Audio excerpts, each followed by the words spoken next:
Olá, seja bem-vinda, seja bem-vindo ao Capital Natural, que agora também é podcast. E, aliás, por lá você pode acompanhar a primeira parte do programa sobre empregos verdes. Hoje nós vamos voltar nesse tema. Para resumir muito rapidamente, segundo a OIT, empregos verdes são aqueles com baixa emissão de carbono e, sobretudo, decentes. Mais uma vez eu vou receber a Camila Rodrigues, coordenadora do projeto Redes Socioprodutivas do Instituto Centro de Vida, a Camila Grankov, doutora em Economia da Mudança Climática pela Universidade de East Anglia, no Reino Unido, e o Beto Bina, responsável pela gestão das cadeias produtivas da marca Vertshoes e cofundador da startup Farfarm. Bem-vindas, bem-vindo, Beto, a você também nos acompanhando no podcast em casa. Muito obrigado pela sua companhia. No fim da semana passada, a gente estava falando um pouco sobre o papel do Brasil e das esferas nessa conversa sobre empregos verdes, sobre bioeconomia também, uma bola levantada pela Camila Grankov. Eu queria também a palavra da outra Camila, da Rodrigues, e do Beto também, sobre a importância de colocar esferas nessa discussão de empregos verdes. Parcerias, por exemplo, e como vocês veem o Brasil inserido nesse cenário. Camila Rodrigues, seja bem-vinda. Grata, obrigada, Pablo. Acho que eu vou pegar já um pouco. A Camila trouxe elementos super importantes em termos de políticas e diferentes políticas, diferentes áreas, e a importância de existir um alinhamento para que de fato a gente possa avançar nessa agenda. A gente tem trabalhado com o campo no meio rural durante todo esse tempo, e agora, né, desde 2020, desde que começou, todo esse período de pandemia, que todo esse acesso às ferramentas digitais ficaram muito mais evidentes e necessários, a gente começou a identificar barreiras que iam muito além daquilo que a gente de fato tinha o foco, né? Então, só para exemplificar, né, eu acho que a gente tem que olhar para o campo, para a produção de alimento, mas também discutindo democracia digital, também discutindo acesso à educação e à informação, porque são hoje, né, e principalmente hoje, não tem equidade, não tem equilíbrio se tiver barreiras, por exemplo, no acesso a tecnologias, a ferramentas, à internet. Então, a gente conseguir construir políticas que, de fato, deixam de ser setoriais e sejam intersetoriais, né, que possam entender esse custo. A gente acho que tem uma coisa que é importante, assim, o custo de trabalhar com comunidades rurais, né, esse custo da operação, de olhar para propriedades, de olhar para reservas que são baseadas em diversidade e são difusas em um território gigantesco, como, por exemplo, o nosso território aqui de Mato Grosso e Amazônia. A gente precisa entender que existe um outro custo de operação ligado a tudo isso, se a gente quiser, de fato, fomentar esse tipo de atividade. Então, a gente não pode comparar custos de oportunidades de regiões e determinadas cadeias já consolidadas e hegemônicas com todo o custo que é operar num território como a Amazônia. Boa. Beto, seja bem-vindo mais uma vez ao Capital Natural. Fale-me um pouco sobre as parcerias, então, e a importância dessas parcerias para que os negócios possam crescer aqui no país.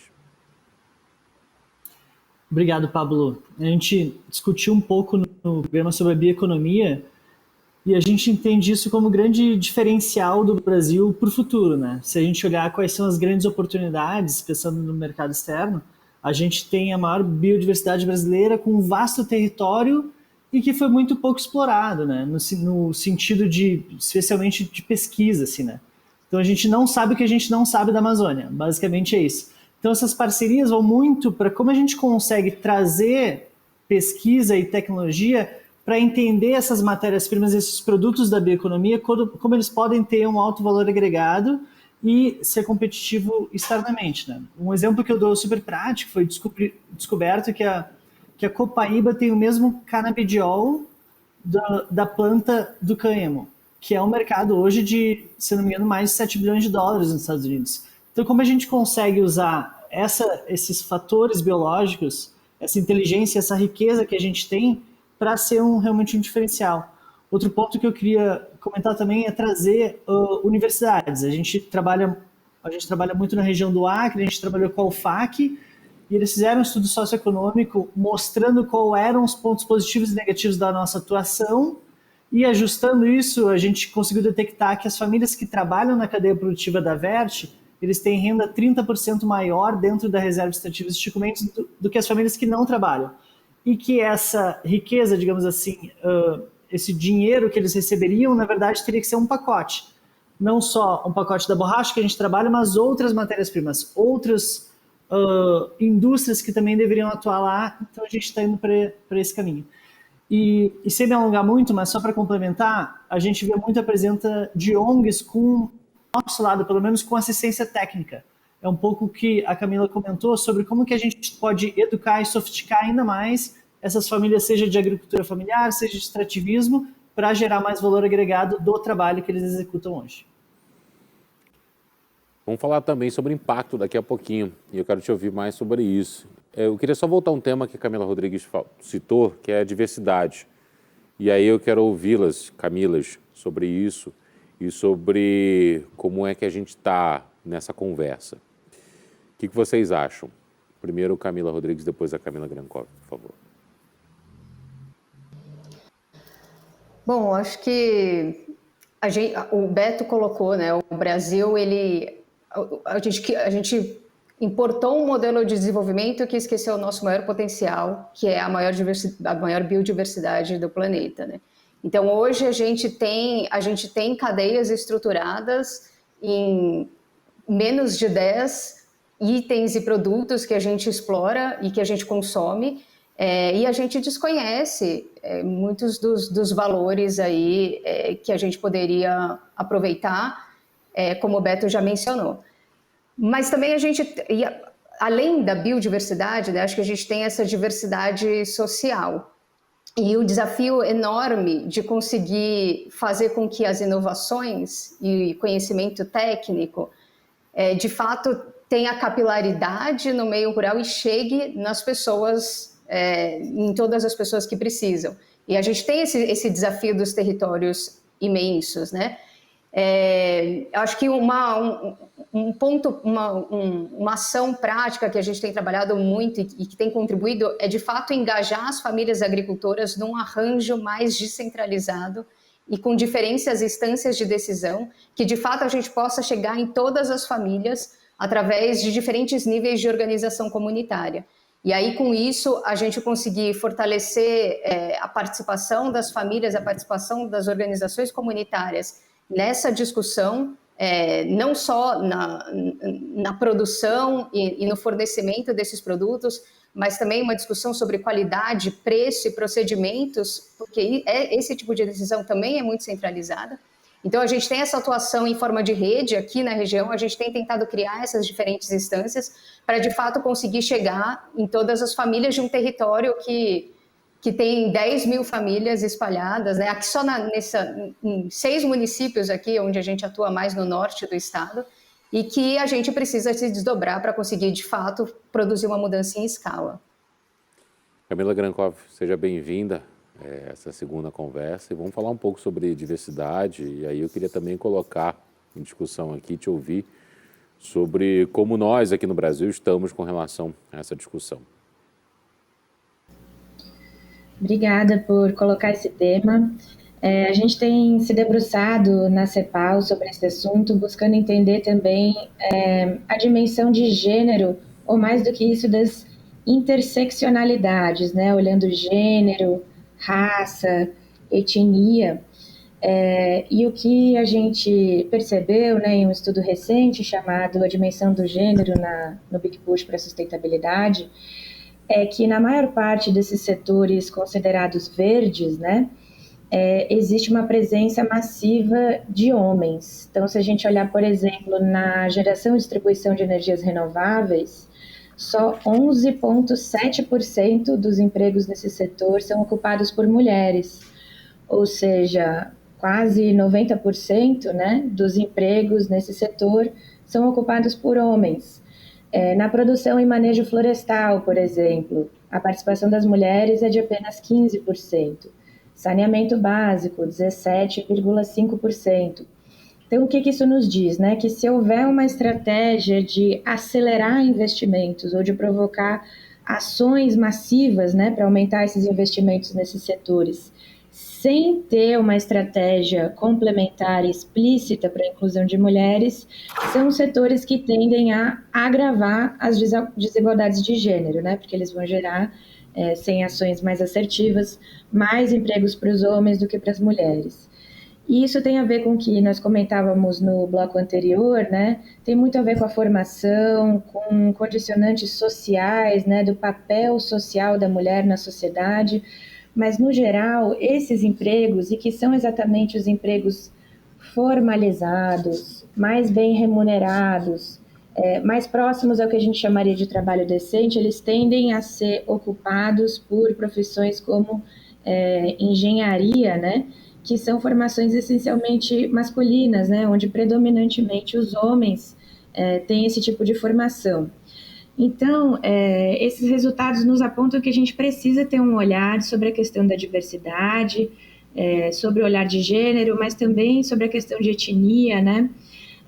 Nós sabemos hoje que os impactos do aquecimento global, das mudanças climáticas, eles são desproporcionais sobre certos grupos da sociedade, as mulheres, né? Mas também os indígenas, as classes sociais mais pobres, os negros. E se você olhar esses dados numa perspectiva interseccional, ou seja, se você é mulher, pobre, indígena, essas interseccionalidades vão se somando e esses impactos vão sendo cada vez mais agudos, né?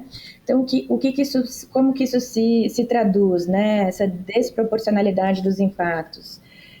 São populações que já que já vivem em áreas mais vulneráveis, em áreas de deslizamentos, em áreas sujeitas a enchentes e que, por ter um baixo recurso, não conseguem se deslocar, não têm acesso a participação política na tomada de decisão para alterar essa situação. Então, são grupos que realmente têm maiores vulnerabilidades e que requerem, né, um olhar específico.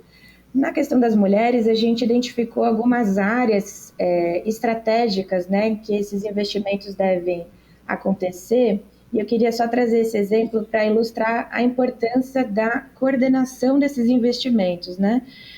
Então, não é só investir nas energias renováveis, não é só investir na recuperação de florestas, também precisa pensar de forma mais ampla.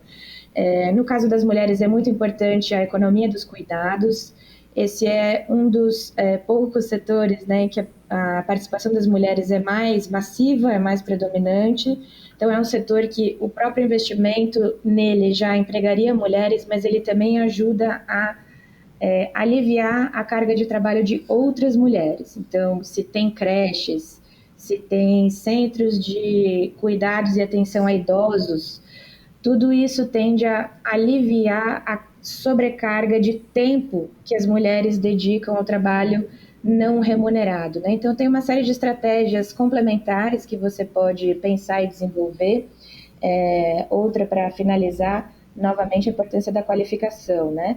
Trazer as mulheres para esses setores mais hard science, né? Trazer as mulheres para as exatas, para que elas consigam se inserir nesses setores da economia que são mais formalizados, que remuneram melhor, etc. E mais do que isso, pensando também na importância da construção de capacidades locais, né? Se a gente está falando dessa transição e a gente desconsidera esse aspecto, vou supor aqui um cenário radical, mas amanhã sai todo mundo andando com carro elétrico, todo mundo tem bateria em casa, todo mundo tem acesso às energias renováveis, o saneamento básico foi universalizado, mas tudo isso é feito com tecnologia importada, né? Os carros são elétricos, as turbinas eólicas são importadas, todos esses conhecimentos vêm de fora, a gente vai estar transferindo para fora do país esses empregos, né? A indústria geradora desses empregos, a cadeia de valor, que é o grande multiplicador desses empregos, na indústria, né? Desse emprego verde decente. Então, a gente também precisa considerar nessa estratégia de inclusão, de diversidade e de geração de empregos verdes decentes, a produção e os investimentos em capacidades produtivas e inovativas nacionais. Camila Rodrigues, você quer complementar? Quero complementar, aproveitar essa fala bem assertiva que a Camila trouxe, né, sobre a agenda e a importância de políticas com mulheres. Na nossa pesquisa, no levantamento que a gente fez aqui no estado sobre situação de segurança alimentar e nutricional no campo, a gente percebe que quem está em maior situação de insegurança alimentar e nutricional são mulheres pretas e pardas, né? Esse é o recorte que se faz em termos de vulnerabilidade. E quando você trazendo essa interseccionalidade, mais a questão de ser comunidades tradicionais, povos e comunidades tradicionais ou comunidades indígenas, esse número ele sobe nas comunidades que a gente entrevistou, 80% das comunidades, das famílias das comunidades têm alguma situação de insegurança alimentar e nutricional.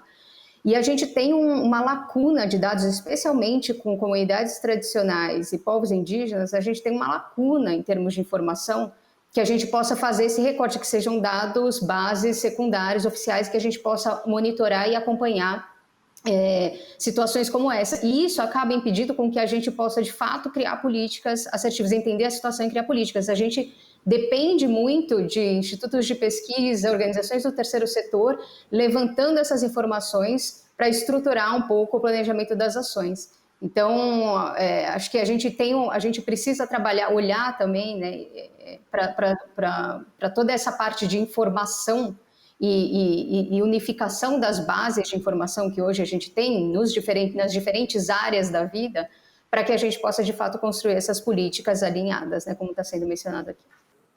Vamos agora a mais uma visão sobre o tema. Nós vamos ouvir a economista Renata Belzunces, pesquisadora do DIEESE, no Vale do Paraíba, no estado de São Paulo. Bom, para nós o DIEESE, falar em empregos em um mundo mais sustentável significa combinar a condição do emprego com a sua finalidade. Para a condição do emprego, nós tomamos por empréstimo o conceito de trabalho decente, desenvolvido pela Organização Internacional do Trabalho, em que sentam junto para definições empregados, empregadores e os estados nacionais. Esse conceito resultou na seguinte definição: trabalho decente é aquele que é executado em condições de proteção social, livre de assédio, livre de preconceito, adequadamente remunerado, que goza de liberdade de organização sindical. Este emprego é o emprego que, para nós, serve para uma economia mais sustentável. E, portanto, ele deve estar inserido em atividades cujos produtos e serviços sejam destinados à melhoria da nossa condição ambiental ou à regeneração daquilo que já foi destruído. Para exemplificar, nós falaríamos de empregos relacionados à construção e à reformulação das infraestruturas urbanas para melhorar a mobilidade e torná-la menos poluente.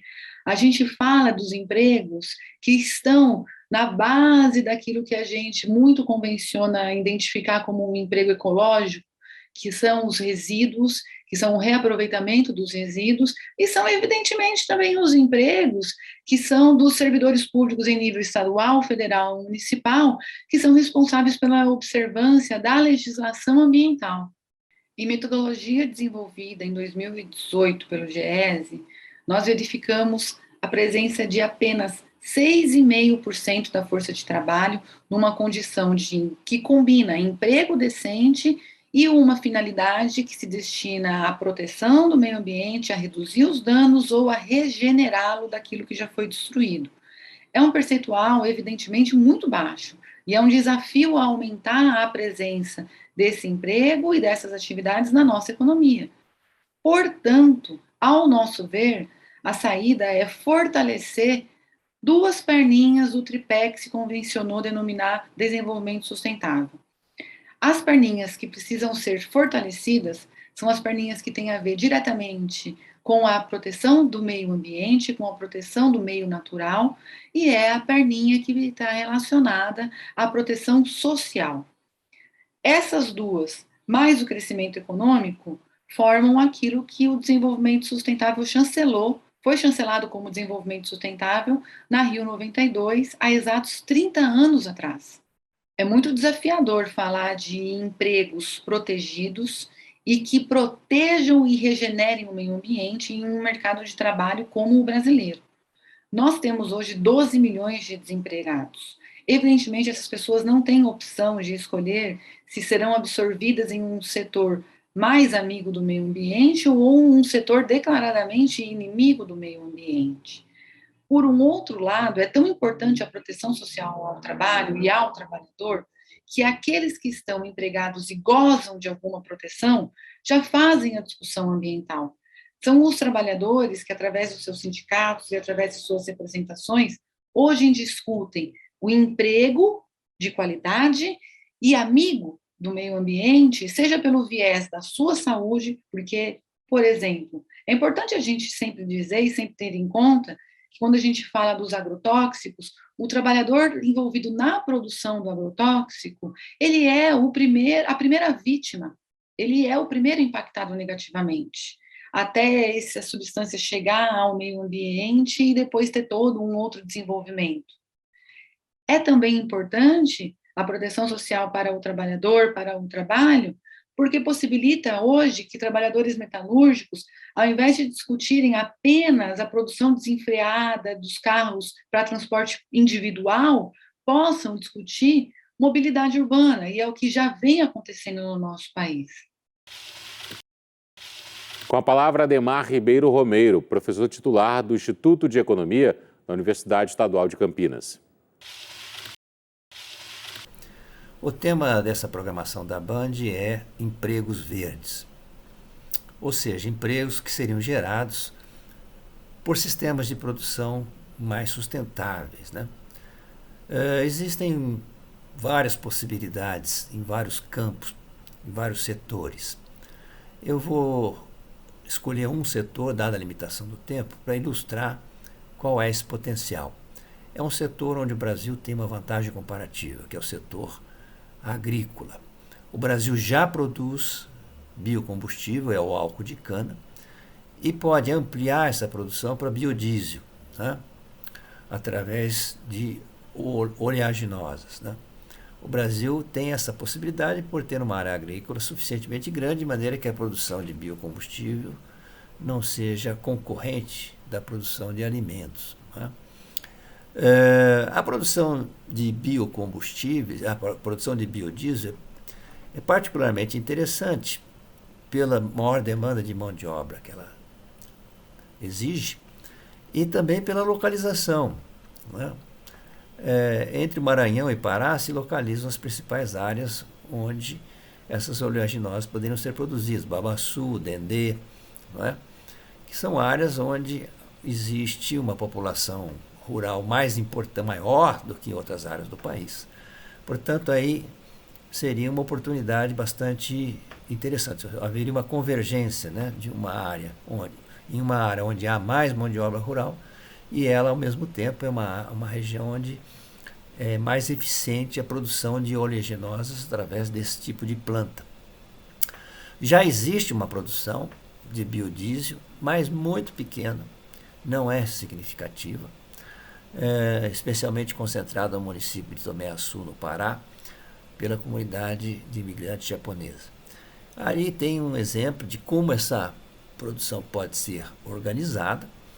Falta efetivamente um conjunto, vamos dizer, de políticas públicas capaz de superar as dificuldades de organização da produção familiar nessas regiões, né? Os problemas, as dificuldades são conhecidos e, portanto, acredito que seria viável desenhar políticas capazes de superar esses problemas e fazer com que, então, uma produção com base familiar, articulada em cooperativas, pudesse dar uma contribuição significativa na produção de biodiesel e, com isso, de mitigar um problema ambiental mundial, que é a emissão de gases de efeito estufa, que provém principalmente da queima de derivados de petróleo para a geração de energia, para o transporte, etc., né? Então, acho que aí há uma oportunidade que o Brasil ainda não conseguiu aproveitar.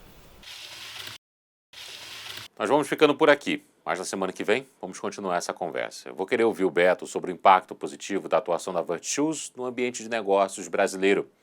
Por hora, agradeço a presença de todas e todos.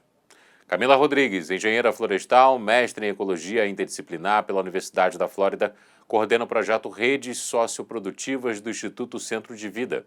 Camila Grankov, doutora em Economia da Mudança Climática pela Universidade de East Anglia, no Reino Unido. Oficial de Assuntos Econômicos da Comissão Econômica para a América Latina e o Caribe, CEPAL. Beto Bina, responsável pela gestão das cadeias socioprodutivas da marca Virtus e cofundador da startup Farfarm, consultoria de cadeias produtivas especializada em sistemas agroflorestais. Continue conosco, se cuide e até a próxima.